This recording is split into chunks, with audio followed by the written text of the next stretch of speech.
Hello दोस्तों, आप सभी लोगों का हमारे यूट्यूब चैनल में स्वागत है। जैसा कि आप लोगों का एग्ज़ाम जो है 27 जून का जो है सेकेंड शिफ्ट का समाप्त हो चुका है। तो पेपर को जो है पता करने के बाद हमने निष्कर्ष निकाला है कि किस प्रकार के जो है क्वेश्चन पूछे जा रहे हैं। तो उसी बेस पर जो है हमने प्रश्न बनाए हैं, जो कि आने जिन लोगों का भी एग्ज़ाम अभी बाकी है, अभी हुआ नहीं है, यानी कि आगे आने वाले शिफ्टों में एग्ज़ाम होगा। तो अगर वह इस प्रश्न को कर लेते हैं तो उनको जो है बहुत ही मदद मिलेगी। और इस जो है क्लास का अगर आप लोगों को पीडीएफ चाहिए तो आप लोग हमारे टेलीग्राम चैनल को जो है ज्वाइन करिए। टेलीग्राम चैनल का नाम है teaching with Govind. Teaching with Govind Telegram channel का जो नाम है, उस पर ज्वाइन करिए। वहाँ पर आप लोगों को जो है पीडीएफ मिल जाएगा। तो चलिए शुरू करते हैं। आज का प्रश्न जो हुआ था उसी बेस पर जो है हमने कुछ प्रश्न तैयार किए हैं, जिनके जो है पूछे जाने की बहुत ही ज़्यादा संभावनाएं हैं। तो चलिए शुरू करते हैं आज के प्रश्नों को। प्रश्न है सामान्य ज्ञान और करंट अफेयर से 15 महत्वपूर्ण प्रश्न है जिसको हम करेंगे। प्रश्न हमारा है कि भारत का मौजूदा राष्ट्रपति कौन है। भारत का जो है इस समय राष्ट्रपति, मौजूदा मतलब इस समय जो है राष्ट्रपति कौन है। तो भारत के इस समय जो राष्ट्रपति है उनका नाम है द्रौपदी मुर्मू। द्रौपदी मुर्मू जो है इस समय भारत के राष्ट्रपति के रूप में कार्यरत हैं। और भी प्रश्न पूछ सकता है कि द्रौपदी मुर्मू जो है, द्रौपदी मुर्मू भारत की जो है कौन से मतलब स्थान पर राष्ट्रपति हैं। तो वह 15वीं राष्ट्रपति हैं। और यह देश की जो है पहली आदिवासी महिला राष्ट्रपति हैं। तो प्रश्न पूछ देता है कि देश की पहली महिला आदिवासी राष्ट्रपति कौन है। तो आपका द्रौपदी मुर्मू आंसर हो जाएगा। अगला प्रश्न है प्रश्न नंबर 2।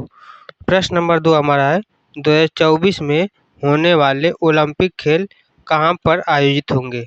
2024 में जो होने वाले खेल है ओलंपिक खेल, वह कहाँ पर आयोजित होंगे। तो आयोजित होंगे पेरिस यानी कि फ्रांस में। 2024 में जो होने वाले ओलंपिक खेल कहाँ पर आयोजित हुए थे। तो पेरिस यानी कि फ्रांस में आयोजित हुए थे।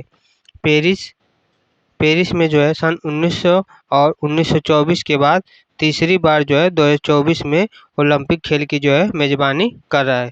पेरिस पहले बार 1900 में किया था, उसके बाद 1924 में, और 1924 के बाद अब जो है तीसरी बार कब कर रहा है। तो 2024 में जो है ओलंपिक खेल की मेज़बानी कौन कर रहा है। तो पेरिस कर रहा है। अगला प्रश्न है प्रश्न नंबर 3। प्रश्न नंबर 3 आपका है भारत की सबसे लंबी सीमा किस देश से लगती है। भारत की जो है सबसे लंबी सीमा जो है आपका किस देश से लगती है। तो यह आपका लगता है बांग्लादेश से। भारत की सबसे लंबी सीमा किस देश से लगता है। तो बांग्लादेश से लगती है। भारत की सबसे लंबी अंतर्राष्ट्रीय सीमा बांग्लादेश के साथ लगभग कितने किलोमीटर का है। तो 4096 किलोमीटर से जो है भारत बांग्लादेश से जो है टच करता है, यानी कि सीमा लगती है। अगला प्रश्न है प्रश्न नंबर 4। प्रश्न नंबर 4 है भारतीय संसद के 2 सदन कौन कौन से हैं। भारतीय संसद के 2 सदन आपके कौन कौन से हैं। तो पहला है लोकसभा और राज्यसभा। भारतीय संसद के 2 सदन आपके कौन कौन से हैं। तो लोकसभा और राज्यसभा। लोकसभा को जो है निचला सदन और राज्यसभा को जो है उच्च सदन कहा जाता है। लोकसभा को जो है निचला सदन कहते हैं और राज्यसभा को जो है उच्च सदन कहा जाता है। अगला प्रश्न है प्रश्न नंबर 5। प्रश्न नंबर 5 है विश्व का सबसे बड़ा महासागर कौन सा है। विश्व का जो है सबसे बड़ा महासागर आपका कौन सा है। तो वह है प्रशांत महासागर। विश्व का सबसे बड़ा महासागर कौन सा है। तो प्रशांत महासागर है। प्रशांत महासागर पृथ्वी का सबसे बड़ा और सबसे गहरा महासागर है। प्रशांत महासागर जो आपका है पृथ्वी का सबसे बड़ा और सबसे गहरा महासागर है। आगे देखते हैं। अगला प्रश्न है प्रश्न नंबर 6। प्रश्न नंबर 6 है भारत का राष्ट्रीय पक्षी कौन सा है। भारत का जो है राष्ट्रीय पक्षी कौन सा है। तो भारत का राष्ट्रीय पक्षी है मोर। मोर जो है भारत का राष्ट्रीय पक्षी है। मोर को जो है उसकी सुंदरता और सांस्कृतिक महत्व के कारण भारत का जो है राष्ट्रीय पक्षी घोषित किया गया है। मोर को जो है राष्ट्रीय पक्षी क्यों घोषित किया गया है? तो उसकी सुंदरता और सांस्कृतिक महत्व के कारण जो है भारत का राष्ट्रीय पक्षी मोर को घोषित किया गया है। अगला प्रश्न है प्रश्न नंबर 7। प्रश्न नंबर 7 है 2024 में भारत का G20 समिट कहाँ पर होगा? 2024 में जो है भारत का G20 समिट जो है आपका कहाँ पर हुआ है? तो यह आपका हुआ है नई दिल्ली। नई दिल्ली में जो है भारत का G20 समिट जो है दिल्ली में हुआ है। G20 की जो है अध्यक्षता इस बार किसने किया है? तो भारत ने किया है और इसकी बैठक कहाँ हुई? तो नई दिल्ली में हुई है। अगला प्रश्न है प्रश्न नंबर 8। प्रश्न नंबर 8 है भारतीय रिजर्व बैंक के वर्तमान गवर्नर कौन है? भारतीय रिजर्व बैंक के जो है इस समय वर्तमान में गवर्नर कौन है? तो आपके हैं शक्तिकांत दास। भारतीय रिजर्व बैंक के जो है वर्तमान गवर्नर कौन है? तो शक्तिकांत दास हैं। शक्तिकांत दास आरबीआई के वर्तमान गवर्नर हैं, जो कि भारत की मौद्रिक नीति को जो है निर्धारित करती है। अगला प्रश्न आपका है प्रश्न नंबर 9। प्रश्न नंबर 9 है भारत का सबसे बड़ा बंदरगाह कौन सा है? भारत का सबसे बड़ा बंदरगाह कौन सा है? तो आपका है मुंबई पोर्ट। मुंबई पोर्ट जो है भारत का सबसे बड़ा बंदरगाह है।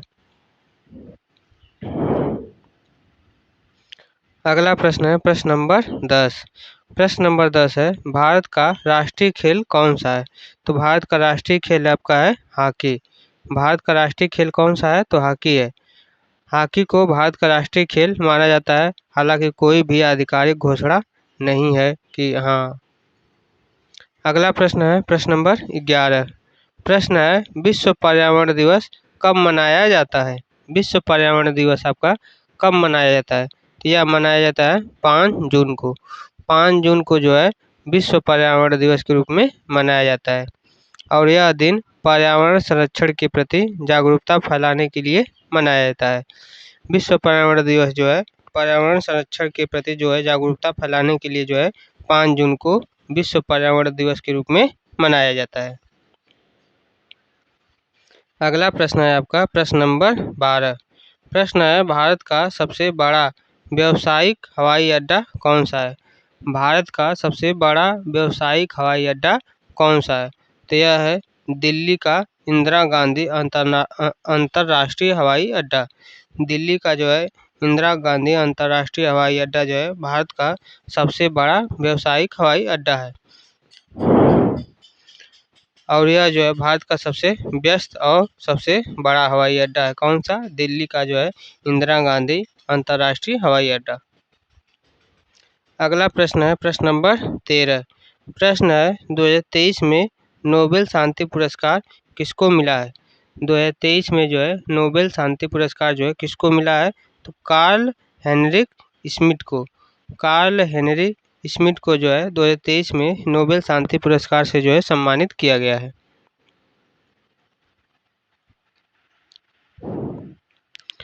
अगला प्रश्न है प्रश्न नंबर 14। प्रश्न नंबर 14 आपका है भारत की अनुमानित जनसंख्या 2025 तक जो है कितनी होगी?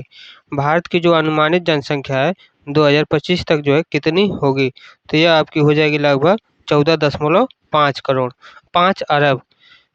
भारत की अनुमानित जो है जनसंख्या 2025 तक जो है कितनी हो जाएगी? तो 14.5 करोड़ 5 अरब यानी कि लगभग 14.5 अरब। संयुक्त राष्ट्र के जो है अनुमान के अनुसार यह जो जनसंख्या 2025 तक जो है 14.5 अरब हो जाएगी। अगला प्रश्न है प्रश्न नंबर 15। प्रश्न है भारत के प्रधानमंत्री कौन है? भारत के जो इस समय प्रधानमंत्री कौन है? तो आपके हैं नरेंद्र मोदी। नरेंद्र मोदी जो है भारत के प्रधानमंत्री हैं। नरेंद्र मोदी वर्तमान में भारत के प्रधानमंत्री हैं और 2014 से जो है अभी पद पर इस समय हैं। 2014 से अभी तक पद पर जो है भारत के प्रधानमंत्री के रूप में नरेंद्र मोदी जी हैं। अब हम देखेंगे हिंदी के। हिंदी के जो है 10 प्रश्नों को देखेंगे, कौन कौन से प्रश्न जो है पूछे जाने की संभावनाएं हैं, तो उसको देखेंगे। इसमें हमारा पहला प्रश्न यानी कि प्रश्न नंबर 16 है, वाक्य का क्या अर्थ है? वाक्य का जो है क्या अर्थ है?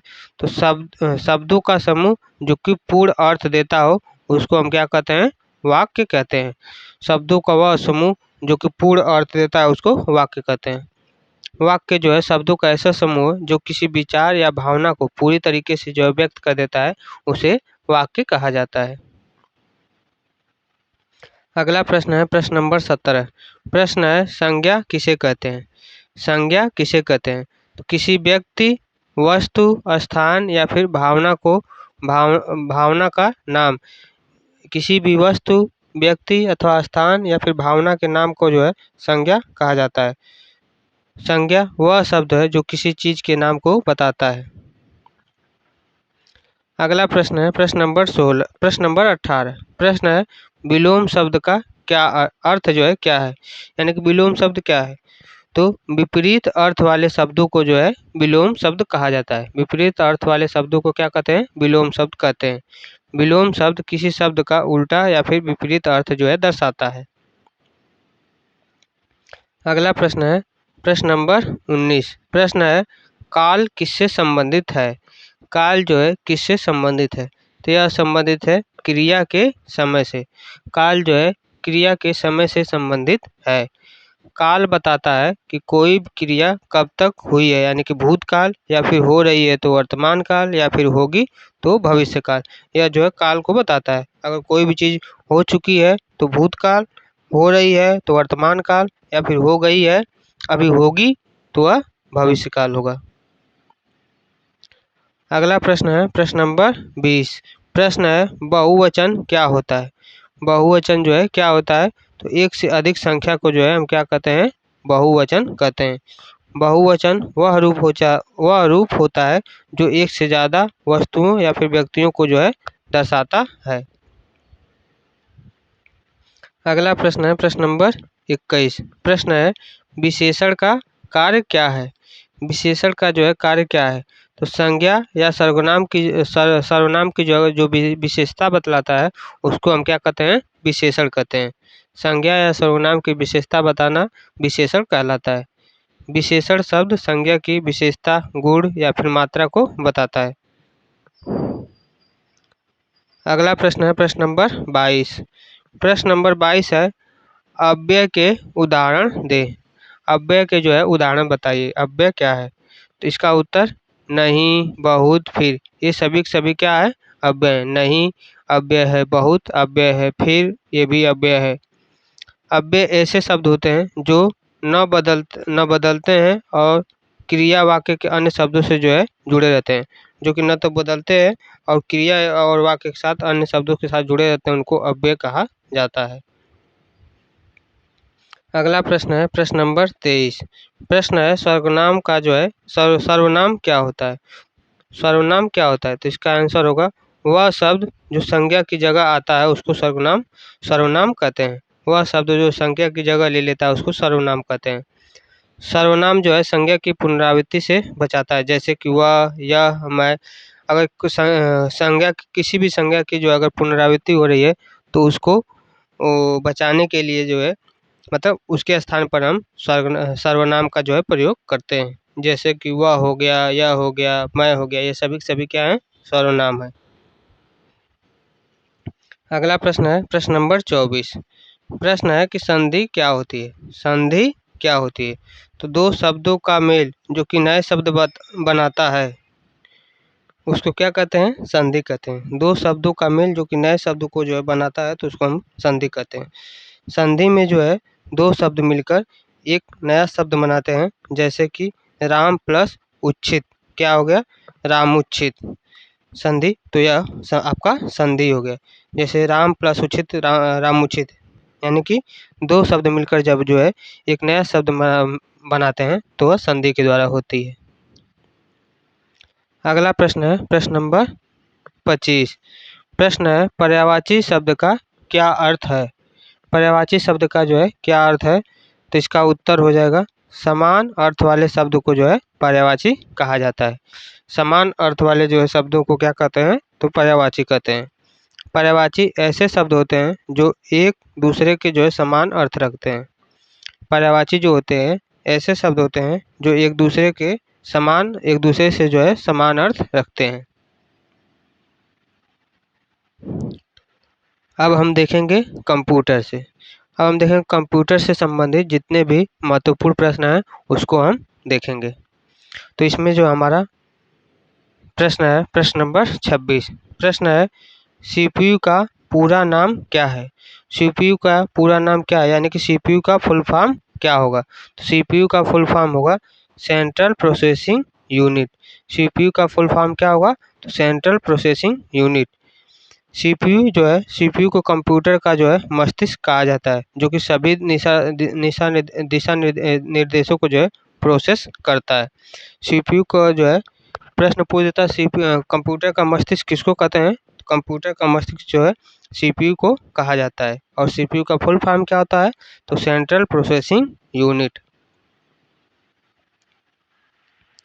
अगला प्रश्न है प्रश्न नंबर 27। प्रश्न नंबर 27 आपका है HTML का क्या मतलब है। HTML का जो है क्या मतलब, यानी कि HTML का हमसे फुल फॉर्म पूछा है। तो HTML का जो है फुल फॉर्म हो जाएगा hyper text markup language. Hyper text markup language HTML का फुल फॉर्म होगा। HTML का जो है काम क्या होता है, तो यह वेब पेज बनाने के लिए जो है इस्तेमाल होने वाली भाषा है। HTML जो है वेब पेज बनाने वाली HTML वेब पेज बनाने के लिए जो इसका इस्तेमाल किया जाता है। अगला प्रश्न है प्रश्न नंबर 28। प्रश्न नंबर 28 है रैम का पूरा नाम क्या है। यानी कि रैम का जो है हमसे फुल फॉर्म पूछा है कि रैम का पूरा नाम क्या है। तो रैम का जो है फुल फॉर्म होगा रैंडम एक्सेस मेमोरी। रैम का फुल फॉर्म होगा रैंडम एक्सेस मेमोरी। रैम जो है कंप्यूटर की अस्थायी मेमोरी होती है, जो कि डाटा को त्वरित रूप से जो है एक्सेस कर लेती है। रैम जो है कंप्यूटर की अस्थायी मेमोरी है, जो कि डाटा को जो है तुरंत ही एक्सेस कर लेती है। आगे देखते हैं। अगला प्रश्न आपका है प्रश्न नंबर 29। प्रश्न नंबर 29 है इंटरनेट का आविष्कार किसने किया था। इंटरनेट का जो है आविष्कार किसने किया था, तो यह किया था टिम बर्नर्स-ली। टिम बर्नर्स-ली ने जो है इंटरनेट का आविष्कार किया था। सही आंसर क्या होगा, टिम बर्नर्स-ली। टिम बर्नर्स-ली ने जो है वर्ल्ड वाइड वेब को जो है विकसित किया था, यानी कि WWW। तो WWW का फुल फॉर्म क्या होगा, तो आपका होता है वर्ल्ड वाइड वेब। और इसको किसने विकसित किया है, तो टिम बर्नर्स-ली ने। अगला प्रश्न आपका आज का लास्ट प्रश्न है कि ऑपरेटिंग सिस्टम का मुख्य कार्य क्या है। ऑपरेटिंग सिस्टम का जो है मुख्य कार्य क्या होता है, तो ऑपरेटिंग सिस्टम का मुख्य कार्य होता है कंप्यूटर हार्डवेयर और सॉफ्टवेयर का जो है प्रबंधन करना। कंप्यूटर हार्डवेयर और सॉफ्टवेयर का जो है प्रबंधन करना कंप्यूटर का जो है मुख्य कार्य होता है। एग्जाम्पल के तौर पर OS कंप्यूटर के जो है सभी संसाधनों का जो है नियंत्रण और उपयोग को जो है आसान ऑपरेटिंग OS कंप्यूटर के जो है सभी संसाधनों का नियंत्रण और उपयोग को जो है आसान बनाता है। यह जो है ऑपरेटिंग सिस्टम का मुख्य कार्य होता है। अगर आप लोग यहाँ तक देख लिए हैं तो आप लोगों का धन्यवाद।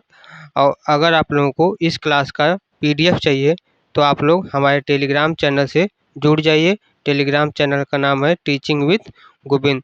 वहाँ पर जो है आप इस क्लास का PDF प्राप्त कर सकते हैं। जो भी हम प्रश्न करवाए हैं उनके जो है ये आने वाले जो भी शिफ्ट होंगे उसमें इनके पूछे जाने की बहुत ही ज़्यादा संभावनाएं हैं। इसलिए आप लोग क्लास मत मिस किया करिए। डेली आप लोगों को जो है जो भी मोस्ट इम्पॉर्टेंट प्रश्न रहेंगे उसको हम कराते रहेंगे, ताकि आप लोगों का जो है सिलेक्शन हो जाए। और अगर आप लोगों का कोई डाउट होता है या फिर कोई भी प्रश्न हो तो आप कमेंट में करके पूछ सकते हैं। आपको जो है रिप्लाई ज़रूर मिलेगा। और PDF चाहिए तो PDF के लिए आप जो है हमारे टेलीग्राम चैनल को जो है ज्वाइन करिए। टेलीग्राम चैनल का नाम है टीचिंग विद गोविंद। और चैनल को जो हमारे यूट्यूब चैनल को जो सब्सक्राइब ज़रूर करिए, और अगर क्लास अच्छी लगी हो तो क्लास को लाइक करिए। और जो लोग भी एग्ज़ाम की तैयारी करें या फिर जिनका अभी एग्ज़ाम नहीं हुआ है, बाकी है एग्ज़ाम होना इस शिफ्ट का, तो उनको शेयर कर दीजिए। अब आगे की जो भी क्लासेज होंगी कल होंगी। जय हिंद, जय भारत।